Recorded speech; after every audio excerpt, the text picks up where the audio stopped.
Assalamualaikum warahmatullahi wabarakatuh. Alhamdulillah, alhamdulillahi wa kafa wassalatu wassalamu ala nabiyyil mustafa wa ala alihi wa sahbihi wa man tabi'ahu ila yaumil wafa. Asyhadu an la ilaha illallah wahdahu la syarika lah wa asyhadu anna Muhammadan abduhu wa rasuluhu la nabiyya ba'dah. Allahumma salli wa sallim ala hadzal nabiyyil karim an-nabiyil ummi wa ala alihi wa sahbihi wa sallim ajma'in. Allahumma aftah qulubana falhimna rushdana wahdina ila siratikal mustaqim. Allahumma anfa'na bima 'allamtana wa 'allimna ma yanfa'una wa zidna 'ilma. Allahumma ati nufusana taqwaha wa zakkiha anta khairu man zakkaha anta waliyuha wa maulaha. Baik hadirin, bapak-bapak, teman-teman dari komunitas BSC yang Allah muliakan, alhamdulillah, bersyukur kita kepada Allah Subhanahu wa taala atas limpahan nikmat dan karunia-Nya kepada kita sehingga kita bisa menyempurnakan amal salih kita dengan ucapan alhamdulillah alladzi bi ni'matihi tatimmus shalihat. Segala puji bagi Allah yang karena nikmatnya sempurna segala amal salih. Mudah-mudahan segala amal salih kita diterima oleh Allah Subhanahu wa taala. Amin ya rabbal alamin. Dan kajian hadis yang kitab Bulughul Maram kali ini mungkin lebih spesial lagi ya tempatnya. Ya, dan alhamdulillah mungkin ini juga kondisinya sudah kenyang Pak ya, full ya. Mudah-mudahan masih bisa tetap fokus untuk kita mengkaji hadis arba'in ya. Karena kajiannya kita mungkin sebagian Bapak-bapak yang belum terbiasa dengan kajian kitab yang adalah kitab yang kita kaji ini memang teman-teman atau bapak-bapak juga pakai kitabnya kitab Arab gitu, sehingga harus fokus untuk menerjemahkan dan juga memahami isi kitabnya langsung. Ala-ala santri lah Pak ya, ala-ala pesantren gitu ya. Jadi mungkin santri, ala-ala santri ya. Jadi mungkin yang belum ada nggak masalah, tinggal menyimak dan juga nanti kita mengikuti. Ada terjemah permaknanya juga sehingga mudah-mudahan apa yang kita bahas ya bisa kita fahami dan bisa kita amalkan. Ya, insyaallah. Baik, teman-teman yang Allah muliakan, insyaallah kita akan melanjutkan kajian kitab Bulughul Maram. Ya, mungkin sedikit mengenal singkat lagi, kitab Bulughul Maram ini adalah kitab ya yang menjadi rujukan utama, artinya salah satu kitab yang sangat populer. Bukan cuma di Indonesia, tapi di seluruh dunia, Pak. Lintas madhab. Walaupun pengarangnya sendiri adalah, siapa pengarangnya, Pak? Ibnu Hajar al-Asqalani. Madhabnya apa? Asy-Syafi'i. Beliau madhabnya Syafi'i. Tapi kitab beliau, Bulughul Maram ini diterima hampir di semua madhab lah. Artinya seperti itu ya. Dipakai baik di Mesir, di Saudi. Ya, ulama-ulama Saudi yang mungkin lebih cenderung ke Hanbali pun pakai juga kitab ini gitu ya. Bahkan jadi hafalan utama di halaqah di Masjid Nabawi itu ada menghafal kitab Bulughul Maram gitu ya, selain kitab Umdatul Ahkam. Dan berisi tentang dalil-dalil hadis-hadis hukum. Nah, jadi kalau kita beramal tahu dalilnya kan lebih enak, Pak. Karena kita juga harus segala sesuatu berlandaskan dalil. Dan idealnya mungkin teman-teman BSC kan gitu ya, yang rata-rata latar belakangnya bisnis ya, sebelum memulai bisnis idealnya sebenarnya sudah mengetahui betul fikih muamalah kan gitu ya. Idealnya seperti itu. Walaupun sambil jalan ya mudah-mudahan juga semakin ya memahami kan gitu ya, mana yang halal, mana yang haram, mana yang boleh, mana yang enggak boleh. Tapi di kitab Bulughul Maram ini semua bukan bab muamalat saja, tapi dari bab ibadah dibahas, Pak. Tapi nanti juga akan ada sampai di bab tentang muamalah. Bahkan bab nikah pun ada lagi, Pak ya. Ya perlu dimurojah mungkin Pak ya, bab nikah ya. Ya, ada bab nikah. Bahkan bab jinayat, hukum pidana juga ada. Dan juga bonusnya nanti di akhir tambahan adalah bab tentang akhlak ya. Akhlak terpuji, akhlak tercela, itu bonus ya kan. Itu kan akhlak sebenarnya di luar dari bab tentang hukum-hukum ya. Itu tambahannya, bonusnya. Baik, dan masih ini pertemuan yang keempat ya, insyaallah masih di bab tentang toharah. Ya, sampai hadis ke berapa, Pak? Kemarin hadis ke-9, 10? 11. 10 selesai. Ya. Yang sekarang 11. Baik, sekarang 11 insya Allah. Ya, kemarin 10 ya, membahas tentang hukum anjing ya. Ya kan, di hadis 10 itu kan perintah untuk membersihkan bejana atau tempat yang di anjing gitu ya. Dan cara membasuhnya gimana Pak? Cara membasuhnya adalah 7 kali ya. Harus 7 kali ya. Salah satunya itu dengan tanah. Boleh di awal, Boleh di akhir. iya, boleh di tengah. Ya kalau di akhir masih tetap kotor Pak ya, harus dia isi ya, diakhirkan dengan air. Kalau di akhir tanah.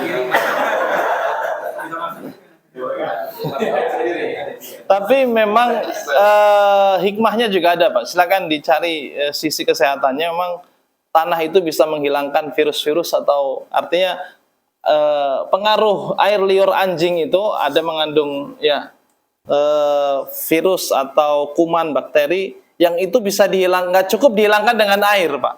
Harus salah satunya dihilangkan dengan apa? Dengan tanah. Nggak cukup dengan air, harus salah satunya dengan tanah ya. Tes. Tapi kalau saya kedengeran Pak ya, aman ya. Ruangannya segini saya suara cukup kedengeran, kayaknya nggak perlu. Oh, pegangin tuh ya. Siap. Ya, aman. Ustadznya masih muda. Ya, suara masih sampai Pak ke belakang izin ya. Ya, Pak Saf kedengeran jelas. Ya, aman ya.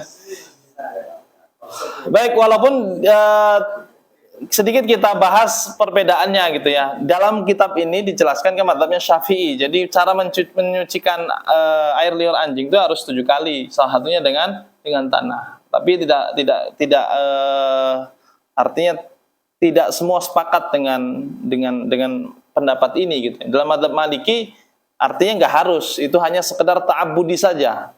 Ta'abudi itu ya nilai ibadah lah kalau 7 kali. Bahkan kalau dalam mazhab Maliki air liur anjing itu juga nggak najis Pak. Ya, kan sudah kita bahas ya. Ada 4 mazhab ini. Kalau mazhab Syafi'i yang paling ketat, semua bagian anjing itu najis. Ya, bulunya, badannya lah gitu ya. Semuanya najis Pak. Karena ya tentu ya pengaruh dari ya yang dalamnya aja ini, apalagi yang luarnya juga najis kan seperti itu. Dalam mazhab Hambali lebih ringan sedikit. Artinya disesuaikan kalau kondisinya kering.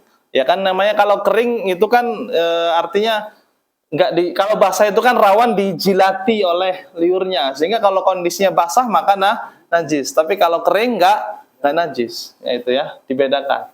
Dalam madhab Hanafi badan nggak, walaupun basah kering nggak najis, yang najis itu hanya air liur. Apa ya kalau mungkin minum sesuatu atau makan di bejana maka itu najis gitu. Tapi kalau cuma nyentuh badannya dalam mazhab Hanafi nggak najis, ya.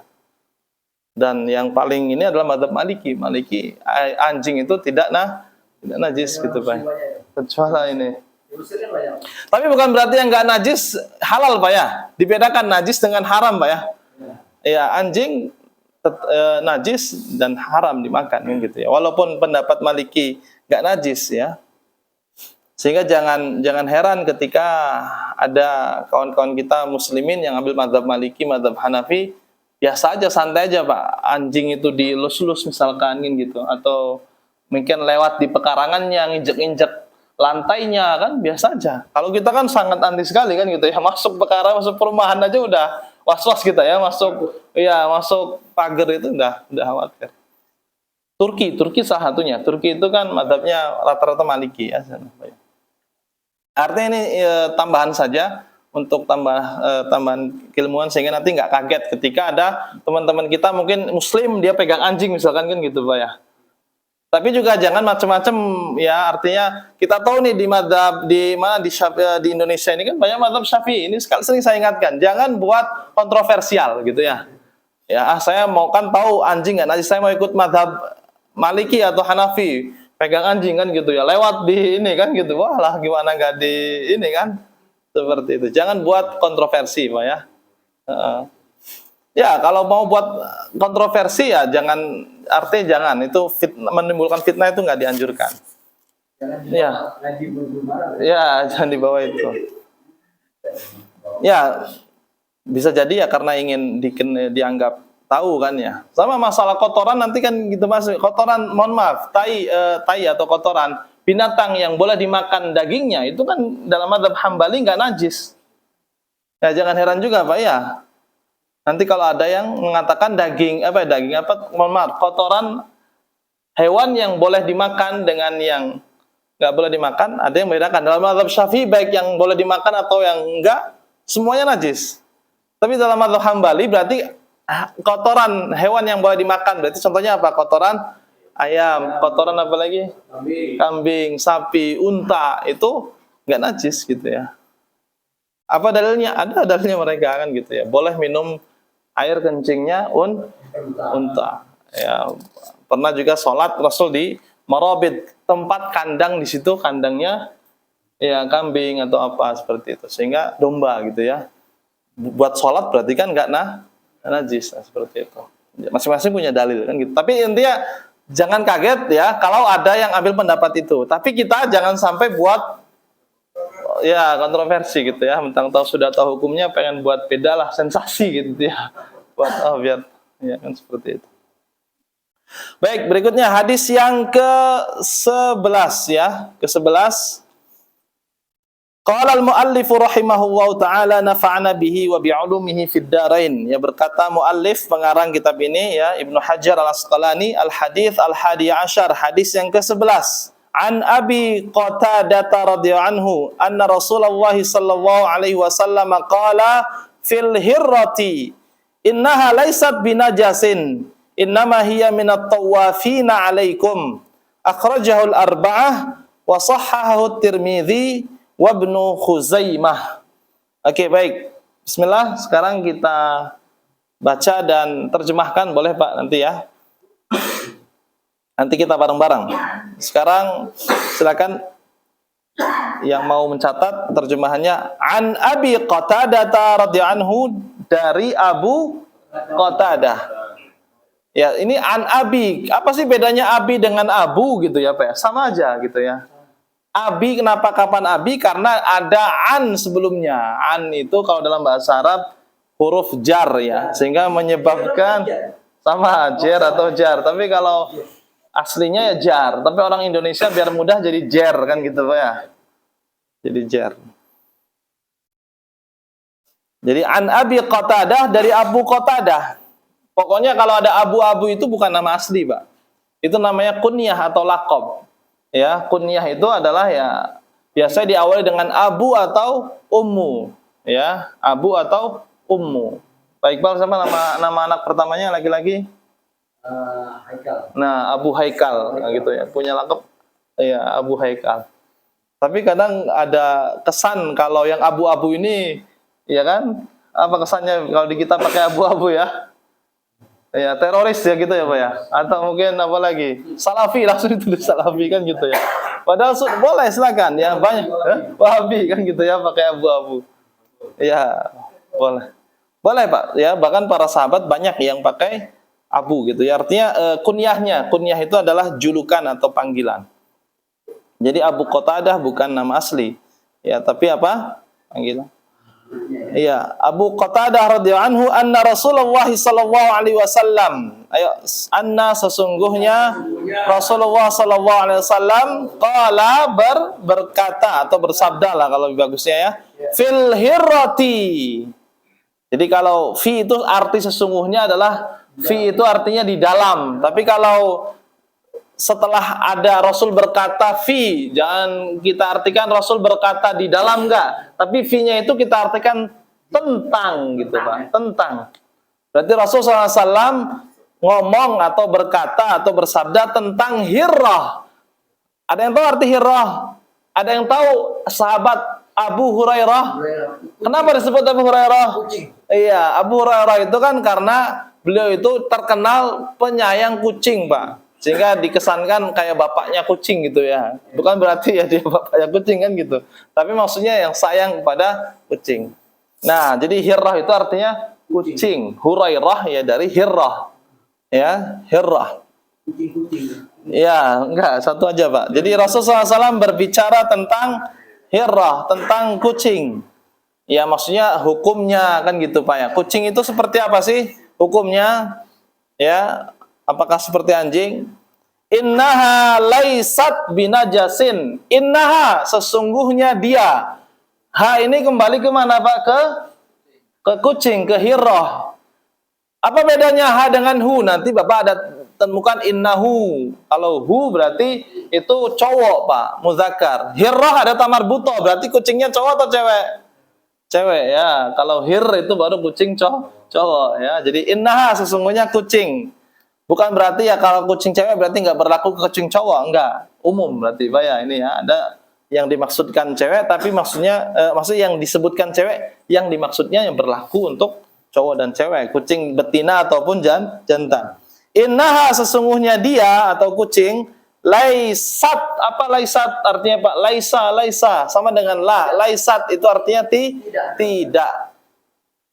Binajasin, tidak najis ya. Jadi sesungguhnya dia atau sesungguhnya kucing itu tidak najis. Artinya apa? Tidak najis semua bagiannya, Pak. Baik air liurnya gitu ya. Kita boleh pegang, kita boleh ini. Kita sudah ma'ruf lah, sudah kita bersama.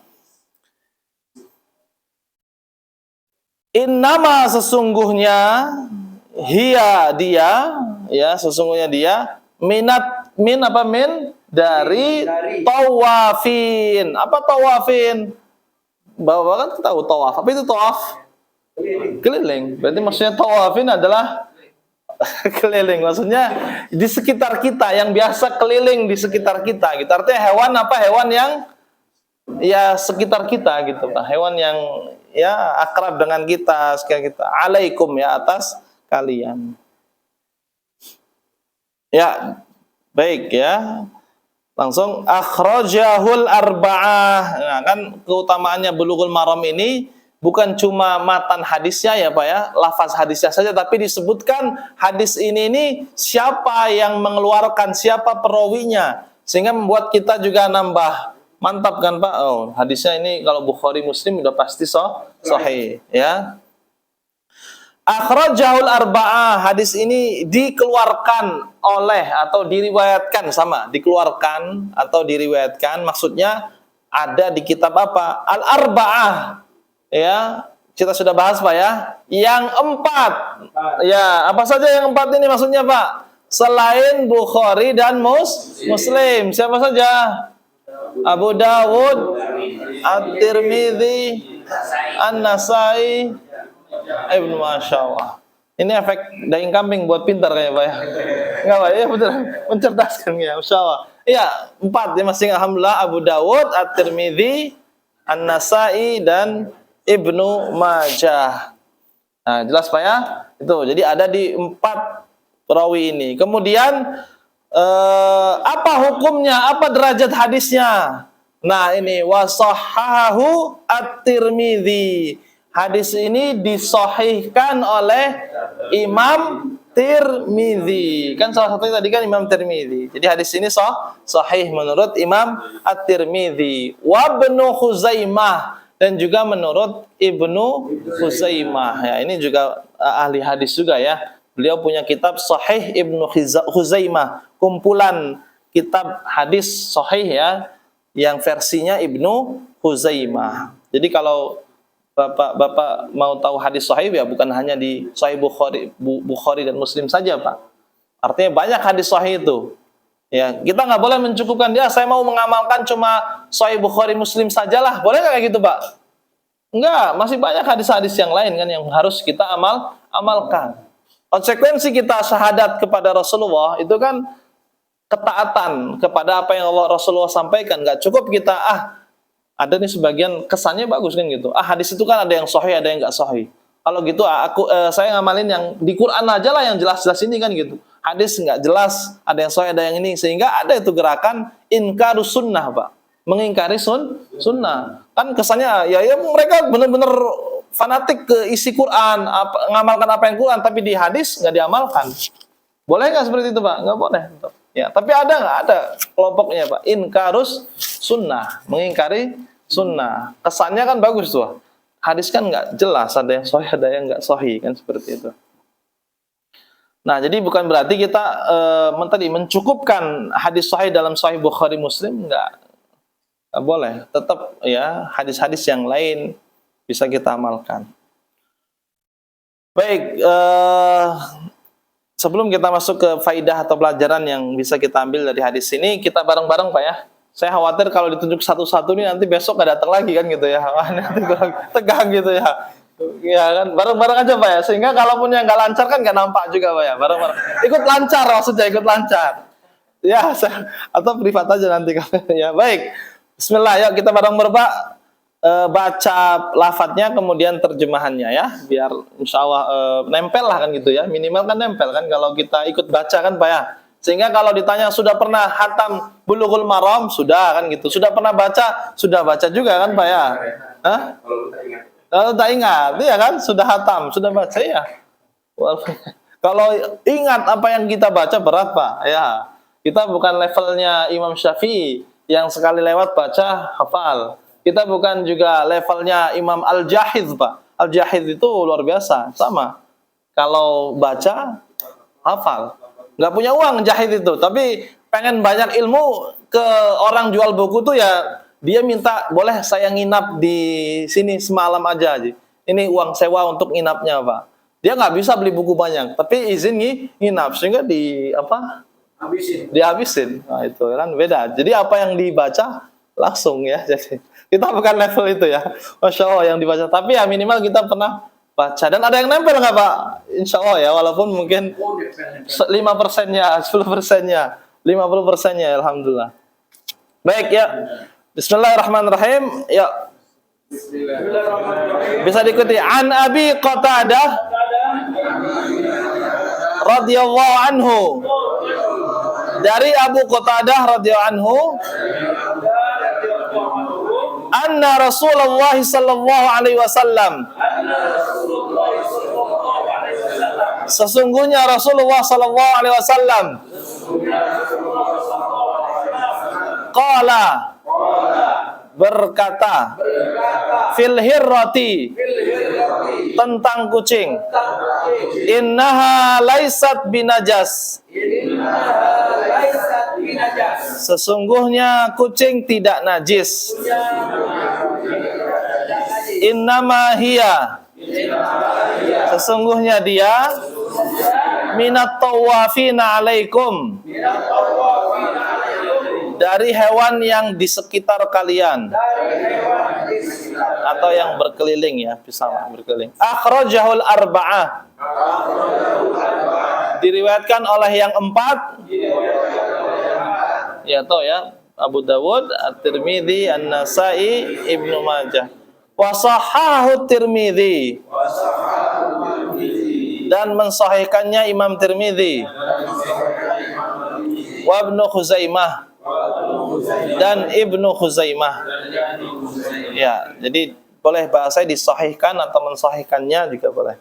Baik, jadi hadis ini beberapa faidahnya, ada kesimpulan hukumnya Pak. Ini jadi hadis hukum tentang kucing, bahwa kucing itu tidak najis ya Pak ya, tidak najis. Kemudian bekas minumannya juga tidak najis. Boleh nggak langsung kita minum Pak? Boleh Pak, halal. Bahkan kucing itu menurut penelitian katanya termasuk hewan yang paling bersih itu. Ya, bersih. Artinya lidahnya pun bersih. Kemudian juga ini juga menjadi dalil bahwasanya ya kucing itu ya termasuk hewan yang ya boleh kita pelihara, bahkan ya tadi kita, ada di sekitar kita. Bahkan dalam riwayat Rasulullah SAW juga ada disebutkan Rasul punya kucing. Bahkan ketika kucing tidur di kainnya Rasulullah, ini ada Rasulullah kepada binatang Pak, disebutkan dalam riwayat itu Rasul saking nggak mau ganggunya kucing tidur, itu apa gimana Pak caranya? Kainnya itu dipotong Pak. Kalau mau ngambil ya, kainnya dipotong, kemudian biarkan kucing itu Kalau kita gimana Pak kadang? Kan gitu ya Pak ya. Atau sampai kucingnya bangun kan gitu. Sampai gimana Pak? Telinganya kucing. Ya langsung diangkat suruh ini atau tenang itu Masya Allah. Sampai ke itu Pak. Ada Rasulullah kepada kucing. Ya kan? Binatang dia. Kepada binatang. Ya biar dia tidur nggak diganggu gitu Pak. Ya ada keperluan pengen ngambil kain itu Rasul ambil. Baik, kemudian juga tapi bukan berarti di sini Pak ada kotorannya nggak najis ya. Kotoran kucing itu najis ya. Kotoran kucing najis baik pipisnya ataupun ya pupnya lah, kalau bahasa kita pupnya mungkin lebih bahasa halusnya. Ya. Sepakat karena kucing termasuk hewan yang tidak bisa dimakan Pak, tidak halal dagingnya ya. Jadi walaupun nggak najis, nah ini juga harus dibedakan. Hewannya nggak najis, tapi memakan dagingnya haram gitu. Ya bukan najis bahasanya, haram ya Pak ya. Ya itu ya, seperti itu. Kenapa Pak? Karena termasuk hewan buas, bertaring, karnivora itu ya. Karnivora kan istilahnya Pak ya, kan dagingnya itu ya haram pemakan daging. Ya, karnivora. Karena masuk ke keumuman itu juga hewan yang bertaring, yang karnivora itu ya haram dimakan ya. Ya jelas bacaan. Baik, berikutnya yang ke-12 ya. Baik, hadis ke-12 wa an Anas bin Malik radhiyallahu anhu qala jaa Arabiyyun fabala fi ta'ifatil masjid fazajarahu an-nas fanahahumun nabiyyu sallallahu alaihi wasallam falamma qada baulahu amara an-nabiyyu sallallahu alaihi wasallam bidhanubin min ma'in fa uhriqa alaihi muttafaqun alaih. Baik ya, kita bahas Pak. An Anas bin Malik, dari Anas bin Malik radhiyallahu anhu, semoga Allah meridainya, qala ya, dia berkata, siapa yang berkata ini Pak? Anas bin Malik. Jaa, telah datang atau datang boleh. Ya, jaa datang Arabiyu. Nah, Arabi itu adalah orang Arab pedalaman, Pak. Orang Arab, kalau bahasa kita, tapi beda dengan Arabi, Pak ya. Arabi orang Arab. Orang Arab itu ya yang keturunan Arab atau orang Arab. Lawannya itu Ajami. Ajami ini kita, orang yang bukan Arab, non Arab. Itu Ajam namanya, Ajami. Ya. Nah, ini kalau Arabi berarti orang Arab tapi Arab yang pedalaman, ya, Badui. Dan namanya orang pedalaman itu namanya, mohon maaf izin, kurang biasanya sopan santunnya, adabnya, itu kan namanya orang kurang tanda kutip berpendidikan lah gitu Pak ya. Ya, sehingga nanti dalam riwayat jangan kaget ada orang Arab Badui datang ke Nabi langsung minta malak Nabi ya, minta sedekah, minta uang kan gitu. Bahkan ditarik selendang Nabi gitu Pak. Masya Allah. Datang kepada Nabi langsung, ya Rasulullah, mata sah, tiba-tiba. Kapan hari kiamat Rasulullah? Langsung kan gitu. Padahal lagi ini. Nah di sini ini lebih hebat lagi nih, luar biasa. Ya kurang apa kalau ya, kurang akhlak ya, kurang sopan, kurang adab ya atau apa ya. Jarabi, datang seorang Arab Badui tiba-tiba ya ke masjid Pak, datang ke masjid. Fabala fita, fabala, lalu mohon maaf, Berkecing. kencing, ya kencing. Fabala, fa itu maka ya, fa-nya ini bukan ini, fa itu asalnya bisa huruf dia Pak ya, bisa arti dan bisa arti maka ya. Tapi di sini pasnya dan ya. Jadi datang seorang Arab Badui dan dia fabala, bala. Jadi kencing itu arti bala ya. Bala itu kata kerjanya, dia kencing. Kalau baul itu baru kencingnya. Fabala, lalu dia kencing. Fi, apa fi? Ya kan ini udah ya, kan sudah tahu Pak ya, fi itu di atau di dalam. Boleh diartikan di dalam atau di Taifatil masjid. Ta'ifah itu asal katanya ya kelompok, Pak. Tapi kalau kita berarti bagian. Jadi ya masih bagian masjid, Pak. Ini di bagian masjid. Fi ta'ifah atau di pojokan, tentunya enggak tengah-tengah lah ya, di pojokan atau apa. Fi ta'ifati di bagian al masjid, masjid. Bayangin, Pak. Ya, tapi juga masjidnya jangan bayangkan masjid kayak kita kan enggak. Jadi kalaupun kencing ya di tanah kan gitu, Pak. Masjid yang masih tanah. Kan Masjid Nabawi kan dulu enggak kayak sekarang kan gitu ya. Fabala fil masjid, lalu dia fi ta'ifatil masjid, di bagian masjid. Fazajarahun nas. Fa ini artinya apa tadi? Maka, Pak ya. Atau lalu boleh, dan juga boleh. Zajaro. Nah, zajaro itu mencela. Apa bahasanya? Apa bahasanya? Dicela, dimaki kan gitu ya, bahkan ya geram juga kan gitu ya. Hu kepadanya annas, orang. Nas itu artinya orang-orang, Pak. Jamak. Jamaah ya. Manusia. Kalau tunggalnya insan itu tunggal. Menarik, di Quran itu ada surat Al-Insan, ada surat An-Nas ada kan, Pak ya? Al-Insan itu manusia, satu orang. Kalau An-Nas itu jamak ya, manusia. Jadi orang-orang pada maki, pada marah gitu ya, bisa juga marah. Ya, zajaro itu bisa artinya marah. Ya bayangin kita gimana, Pak, kalau ada yang ini buang dahak aja di masjid kan gimana? Pasti ini ya keluarlah kata. Ini sahabat juga seperti itu, kesal, ya nggak suka gitu ya. Tapi lihat akhlak Nabi, ini juga masuk hadis ini ke bagian akhlak Nabi SAW ketika berdakwah, Pak. Nggak langsung menyalahkan, nggak langsung buat orang apa bahasanya, minder atau apa ya gitu ya, ngerasa bersalah kan gitu. Iya. Ini cara metode dakwah Nabi juga masuk nanti di sini, Masya Allah. Jadi orang-orang pada zajara, pada ya mencelanya, menghardiknya atau bahkan memarahinya, masuk ke kategori semua, bahkan mengusirnya gitu ya. Fanahahumun Nabi. Ya, ini Masya Allah. Apa sikap Nabi ketika sahabatnya itu mencela, memaki atau memarahi gitu ya.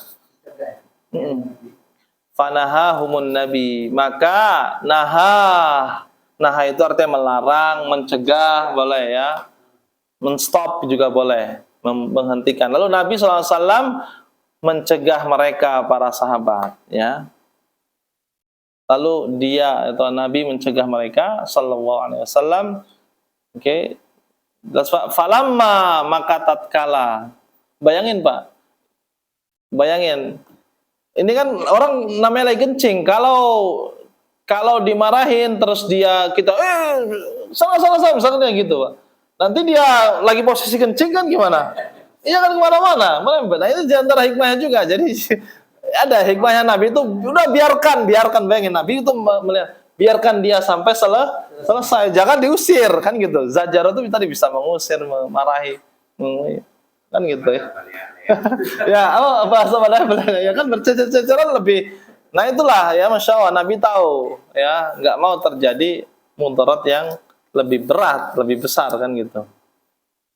Nah baru falamma maka tatkala qada baulahu, dia telah selesai baulahu dari buang air kencingnya, amaron Nabi sallallahu alaihi wasallam, Nabi amaro menyuruh ya, Pak ya. Nabi menyuruh, ya maksudnya menyuruh siapa, Pak? Para sahabatnya, bidzanubin ya, untuk mengambil apa? Maksudnya bidzanub itu ya bejana atau tempat kayak ember, Pak gitu ya. Min ma, dari air. Jadi Nabi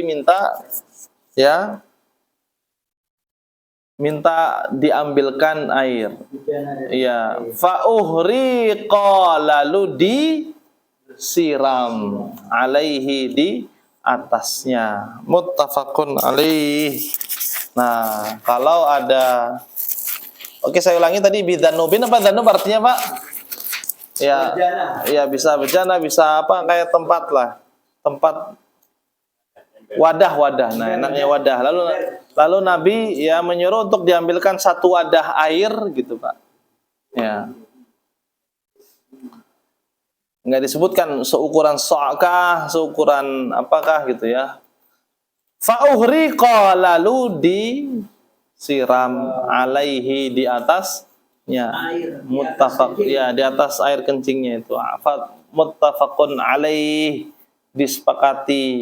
Ya, maksudnya muttafaqun alaih ini kita sudah bahas Pak ya. Kalau di akhirnya ini muttafaqun alaih berarti disepakati oleh dua perawi yang paling sahih, Bukhari dan Muslim.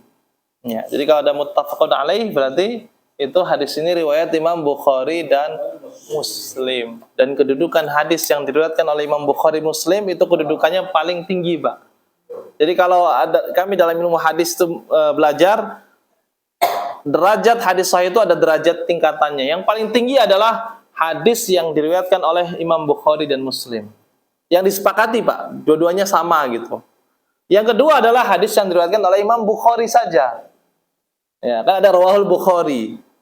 Ada yang rawahul Muslim saja. Tapi rawahul Bukhari itu kedudukan sahihnya lebih tinggi. Kenapa? Karena syarat Imam Bukhari dalam menyeleksi perawi hadis itu lebih ketat dibandingkan Imam Muslim.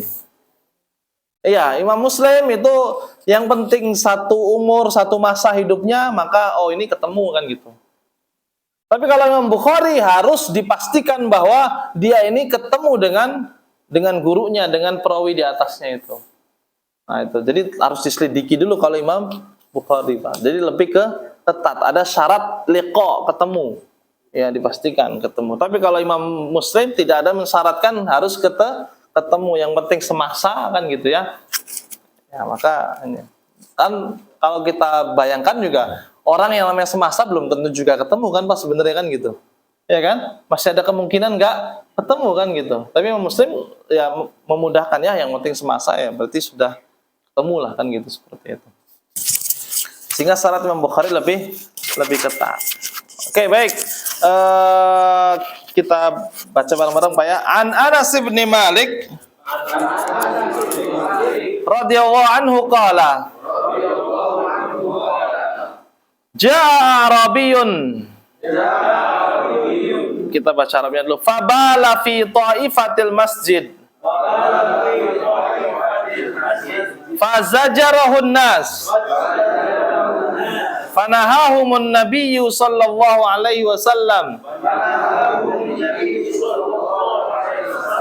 Falamma qada baulahu amara an-nabiyyu sallallahu alaihi wasallam bidhanubin min ma fa uhriqa alaihi muttafaqun alaihi. Ya, kalau ini boleh lah saya minta terjemahannya. Pak Iqbal ya, silakan. Ya, boleh. Dari Anas bin Malik. Ini kan berarti belajar menerjemahkan dari buku Arab yang mungkin nggak ada tulisan terjemahnya kan Pak? Silakan. Terjemah bebas. Dari Anas bin Malik radhiyallahu an. Langsung terjemahnya boleh Pak? Oh. Datang seorang laki-laki. Oh, dari Anas bin Malik radhiyallahu anhu, qala berkata, ja'a Arabiyun, datang seorang Arab Badui, fabala, berkencing fi ta'ifatil masjid, di bagian masjid. Fazajarahun nas, mereka maksudnya orang-orang itu tadi mencela. Ya, mengusir juga mencela. Manahahumun Nabi sallallahu alaihi wasallam, dicegah oleh Rasulullah sallallahu alaihi wasallam. Falamma qada, maka tatkala selesai baulahu, berkencingnya, amar Nabi sallallahu alaihi wasallam, Nabi menyuruh bidanubi min ma'in. Jadi Nabi itu meminta satu wadah dari air. Fa uhriqa alaihi, maka disiram maka disiram atas kencingnya tadi. Ini muttafaqun alaihi, diriwayatkan oleh Bukhari Muslim. Masya Allah, barakallah. Oke, baik. Alhamdulillah, baik. Beberapa faidah atau pelajaran dari ini jadi dalil hukum bahwasanya air kencing manusia itu najis. Karena apa? Perintah Nabi untuk dihilangkan, disiram. Jelas Pak ya? Sehingga kalau ada yang kalaupun ada perbedaan, itu ada perbedaan air kencing bayi laki-laki dan air kencing ya selain bayi laki-laki yang belum makan kecuali ASI, Pak ya. Itu najisnya ringan, mukhaffafah. Kalau air kencing bayi laki-laki, bayi kita, Pak. Ya, maksudnya ringan apa? Cara bersihkannya itu ringan, sepele. Hanya cukup dilap atau maksudnya dipercikan sebenarnya. Dipercikan saja. Ya, itu sudah cukup. Ya, Pak. Itu najis mukhaffafah. Sedangkan kalau selain ya air kencingnya laki-laki, bayi laki-laki, maka bayi perempuan gimana ya? Maksudnya udah harus disiram, Pak, harus dialirkan air. Nah, udah lain kalau bayi perempuan. Ya, apalagi dewasa kan gitu ya, yang dewasa, laki-laki dewasa. Baik, kemudian yang kedua, cara membersihkan najis ya, itu yang najis ini, Pak ya, najis air kencing atau kotoran, itu caranya adalah dengan mengalirkan air. Berarti harus dibasuh, Pak. Harus dibasuh. Nah, ini Nabi perintahkan untuk ini. Jadi nggak cukup cuma misalkan ditutup pakai pasir misalkan, ya kan, Pak ya? Atau mungkin dilap pakai kain misalkan kan, tanpa disiram air. Seperti itu.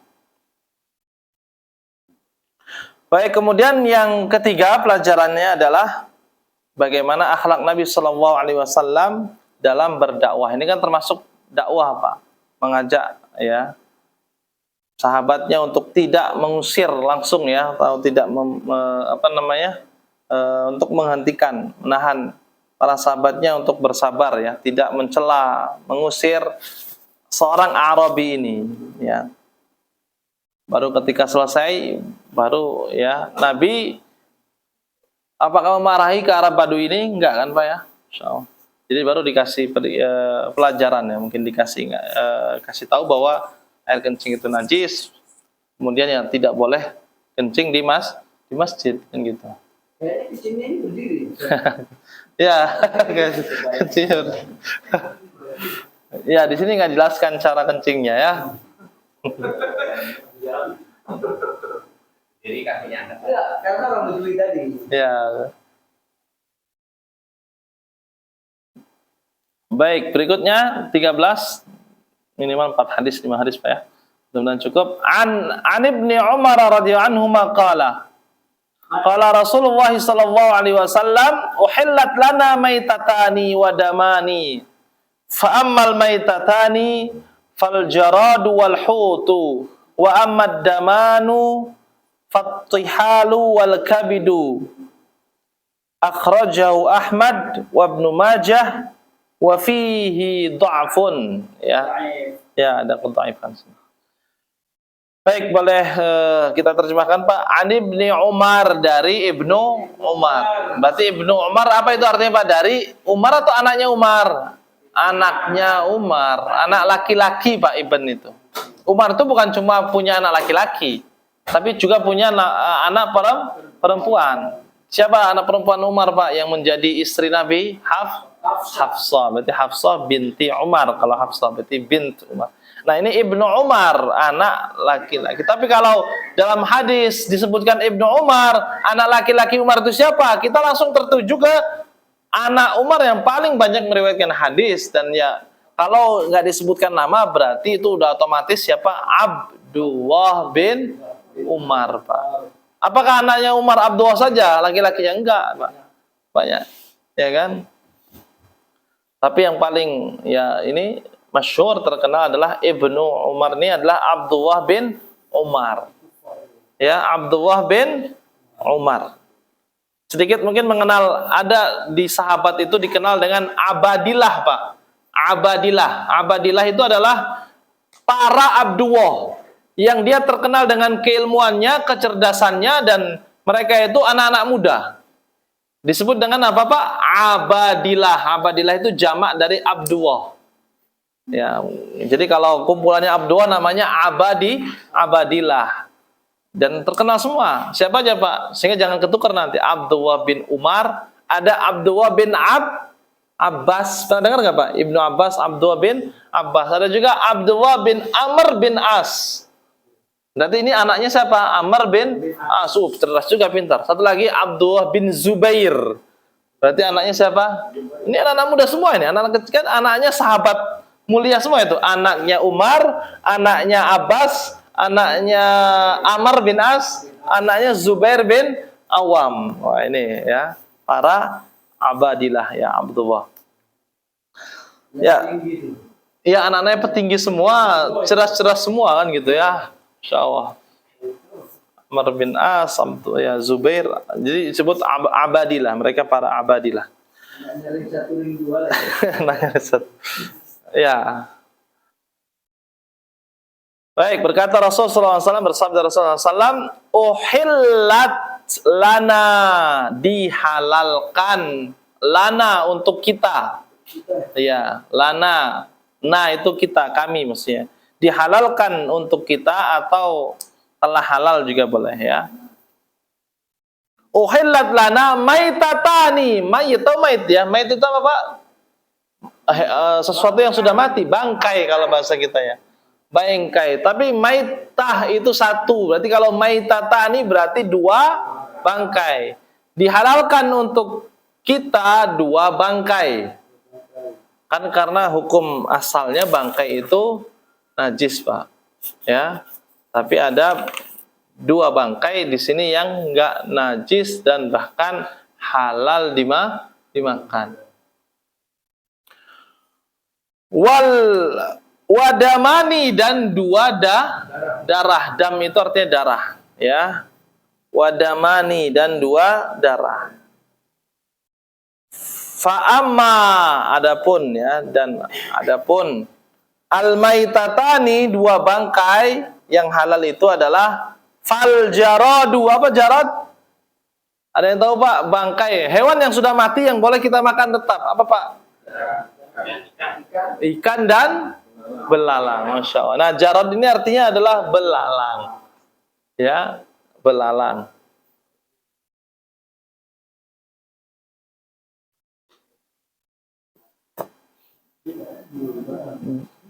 Nggak ada belalang ya di Batam Pak ya? Ya, nggak ada sawah ya? Ya, di sawah. Iya, kayak udang, enak Pak ya? Jadi walaupun misalkan biasa udang mati, belalang mati pakai enggak, misalkan sudah jadi bangkai. Jadi bakar kan?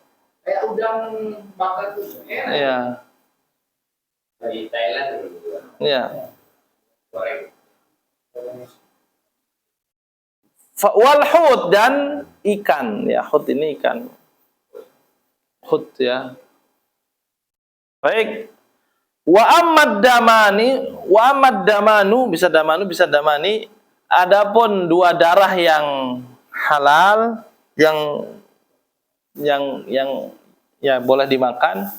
Fatihalu, tihal itu artinya limpa ya, limpa. Wal kabidu, dan hati Pak. Itu loh. Semua makannya Pak Ustaz itu banyak. Ya, apa ya, ada ya.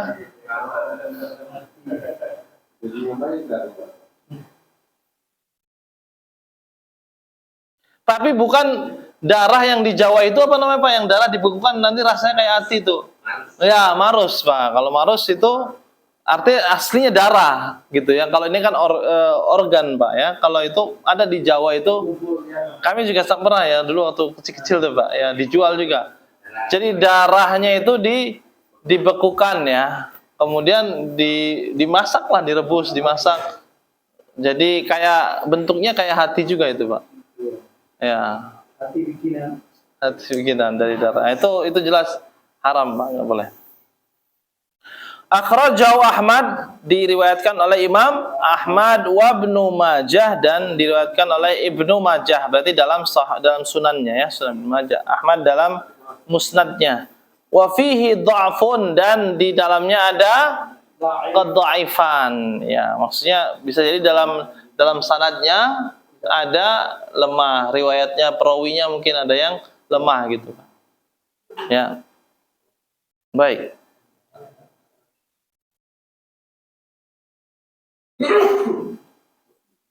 Ya, kita baca bareng-bareng Pak. An Ibnu Umar radhiyallahu anhuma. Afan, sedikit kelewat tadi. Kalau radhiyallahu anhuma itu berarti dua antara sahabat itu dan ayahnya itu muslim. Maka di sini beda. Yang sebelumnya Anas bin Malik radhiyallahu anhu. Anasnya sahabat muslim, tapi Maliknya, bapaknya itu kafir, Pak. Ya, Malik di sini bukan Imam Malik, beda lagi, Pak. Ya, Malik ini ayahnya Anas. Yang dititipkan pada Rasulullah. Iya, yang dititipkan oleh Rasulullah, ibunya muslim. Ya, bukan istri Rasulullah ya. Apa namanya? Ya. Jadi ibunya Anas ya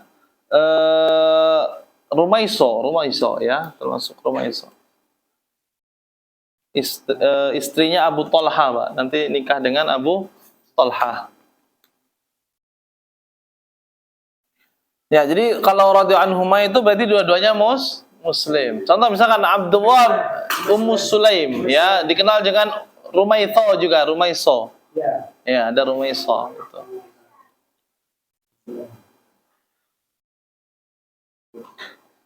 Baik, kalau Abdullah bin Amr bin As radhiyallahu anhuma ya, Pak ya. Oke. Ini ya dua-duanya sahabat berarti, dua-duanya muslim. Oke. Ya, bareng-bareng. Qala Rasulullah sallallahu alaihi wasallam. Uhillat lana maitatani wa damani. Fa ammal maitatani fal jaradu wal hutu. Wa ammad damanu fattihalu wal kabidu. Jangan kecoh, Pak ya. Jadi ada beberapa tulisan Arab itu pengharokatannya kalau tasdid kemudian ada kasrohnya itu pas di bawah tasdidnya, itu dibaca bawah, Pak ya. Kadang kan kalau tulisan Quran kita itu kan langsung di bawah hurufnya kan, Pak ya, biar nggak bingung kan gitu. Jadi ada kalau tulisan itu ya, ini tasdid atas atau bawah harus detail, Pak, kita lihatnya. Kalau atas berarti dibaca A, kalau bawah berarti di bawah ini kan. Tapi ada yang lebih memudahkan langsung di bawah hurufnya kan, Pak ya. Nah itu. Jadi jangan ini. Jadi ini bukan dibaca fattohalu, bukan, tapi karena dia di bawah tasdid ini fattihalu wal kabidu. Akhrajahu Ahmad wa Ibnu Majah wa fihi dha'fun. Ya. Sudah cukup, nggak perlu diterjemahkan ya, Pak ya? Atau perlu? Silakan, boleh Pak. Terjemah langsung, nggak usah dibaca Arabnya. Boleh? Ya, dari Ibnu Umar, silakan Pak. Insyaallah. Langsung. Dari Ibnu Umar. Ya. Abdullah bin Umar. Rasulullah SAW berkata, dihalalkan untuk iya dua bangkai dan dua darah. Masya Allah, betul. Itu Adapun dua bangkai itu belalang dan ikan. Dan dua darah. Adapun dua darah. Adapun dua darah yang halal itu limpa dan hati. Oke, entah. Diriwayatkan oleh Imam Ahmad. Oleh Ahmad ya, Imam Ahmad boleh. Imam Ahmad dan Ibnu Majah.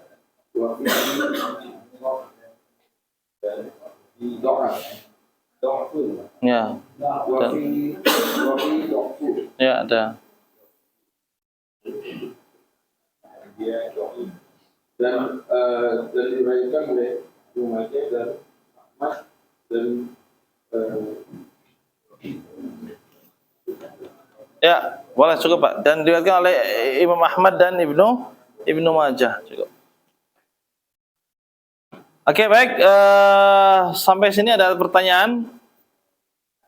Atau kita jadi dari sini ada beberapa pelajaran, Pak. Yang pertama bahwasanya bangkai dari ya ikan dan belalang itu tidak najis ya. Jadi bahkan halal ya. Halal maksudnya ya, bukan ini halal lawannya haram, boleh dimakan. Sedangkan dua darah ini juga ya halalnya bagian organ limpa dan juga hati itu juga ya.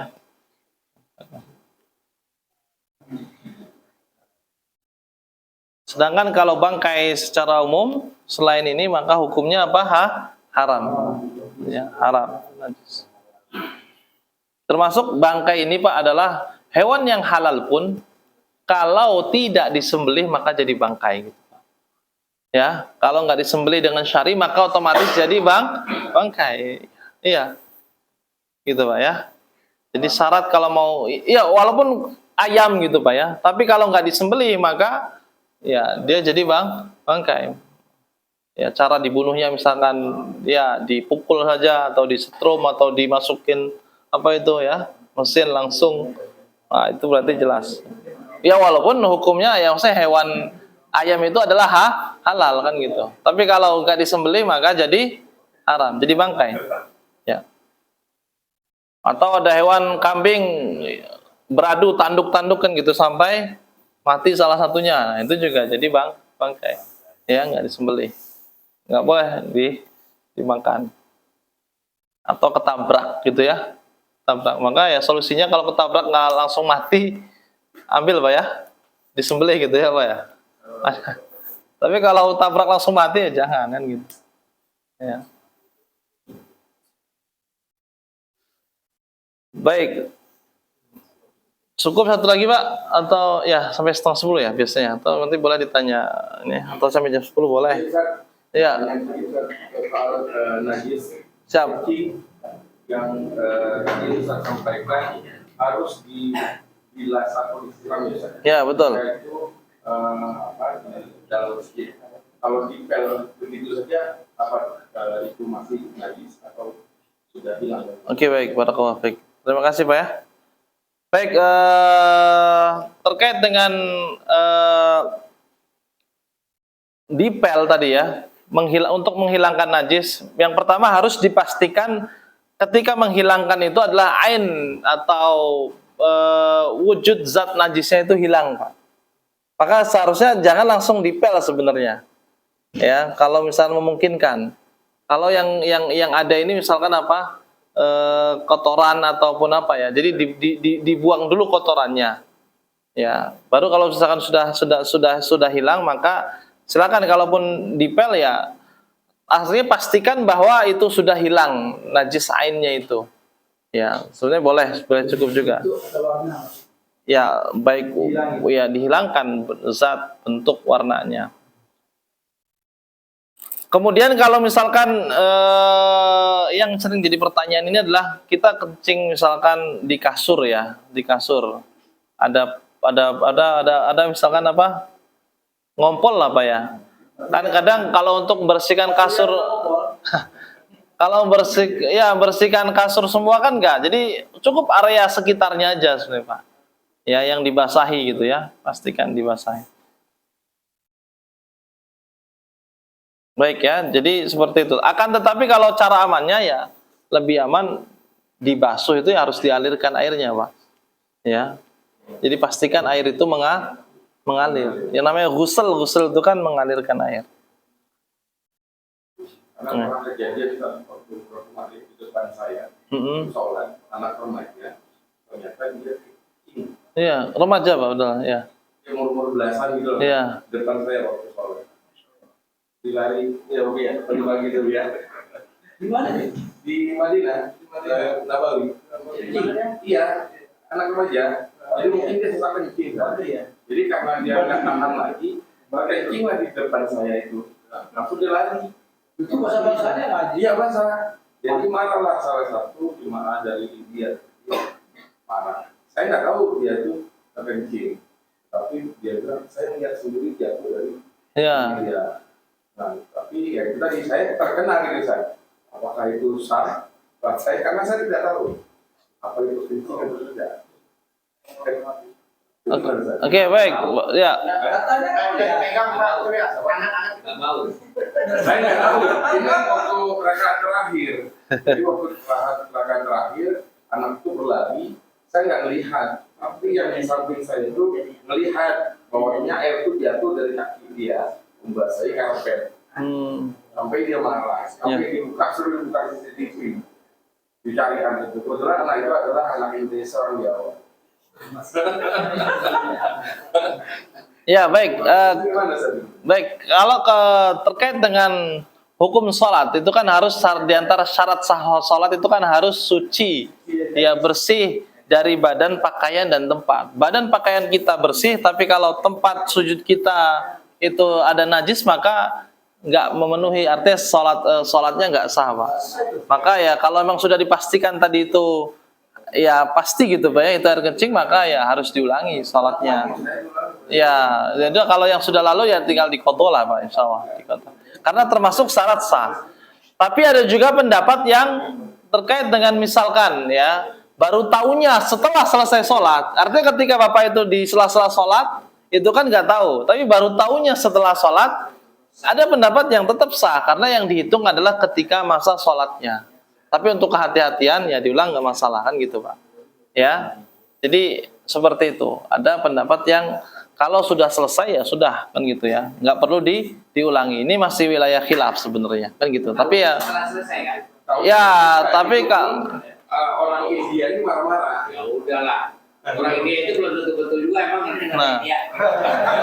Bukan karena dia bilang memang di muka memang ada airnya. Itu lari juga. Nah itu Pak, jadi fikih itu untuk meluaskan kita sebenarnya kan gitu ya. Termasuk ini akan bagus juga pertanyaan seperti ini. Ketika ada, ini juga terjadi di masa saya lupa sahabat Umar atau siapa, ketika ada air netes dari atas bangunan Pak. Ya atas kan mungkin orang mengira ini apa ini kan dari kamar mandinya sehingga kan ini najis atau tidak kan gitu. Kalau kita belum pastikan bahwa itu jelas-jelas maka nggak boleh kita takalluf Pak. Artinya ya kita anggap aja itu ya hukum asalnya air ya ini kan gitu Pak. Jadi nggak perlu mencari tahu kan gitu. Hukum asalnya nggak boleh takalluf kecuali memang ya dipastikan bahwa itu ya jelas yang keluar adalah ya.